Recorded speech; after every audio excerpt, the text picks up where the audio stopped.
Hello friends, నమస్తే అండి. జగన్నాథ రథయాత్ర సందర్భంగా జగన్నాథుడికి రోజు రకరకాల వంటలు వండి నైవేద్యం సమర్పిస్తారు.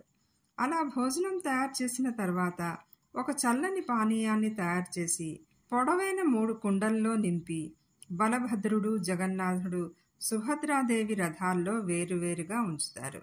ఈ పానీయాన్ని 3 దేవతలకు సమర్పించిన తర్వాత సేవకులు దానిని పగలగొడతారు. ఈ పానీయాన్ని భక్తులకు ఎవరికీ ఇవ్వరు. ఈ చల్లని పానీయాన్ని పాలు, పంచదార, అరటిపండు మరియు కొన్ని సుగంధ ద్రవ్యాలతో తయారు చేస్తారు. దీనిని తయారు చేసే ప్రక్రియలో కఠినమైన ఆహార పరిమితులను పాటిస్తారు. కుమ్మరి వారు పరిశుభ్రతని పాటించి కుండలని తయారు చేస్తారు.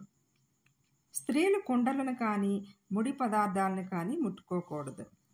దేవతలకు ఈ పానీయాన్ని సమర్పించిన తర్వాత సేవకులు వాటిని పగలగొడతారు.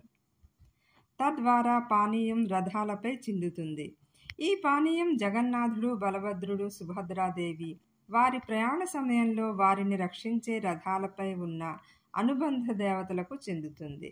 ఈ పానీయాన్ని జగన్నాథుడు ఆరగించిన తర్వాత సేవకులు దాన్ని తెలివిగా పగలగొడతారు. కుండలని పగలగొట్టడం వలన ఈ పానీయం రథం చుట్టుపక్కల అంతా వ్యాపించిపోతుంది.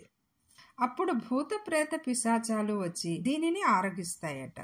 ఈ చల్లని పానీయాన్ని ఆరగించడం వలన భూత ప్రేత పిశాచాలకు వారి పాపకర్మలు పోయి మోక్ష ప్రాప్తి కలుగుతుందట. ఈ ఆసక్తికరమైన విశిష్ట ఆచారం ఆషాఢ శుక్లపక్ష ద్వాదశి నాడు జరుగుతుందండి. ఫ్రెండ్స్, ఈ వీడియో మీకు నచ్చినట్లయితే ఒక లైక్ చేసి షేర్ చేయండి, కామెంట్ చేయండి. అలాగే లేటెస్ట్ అప్డేట్స్ కోసం సబ్స్క్రైబ్ చేసుకోండి. జై జగన్నాథ్.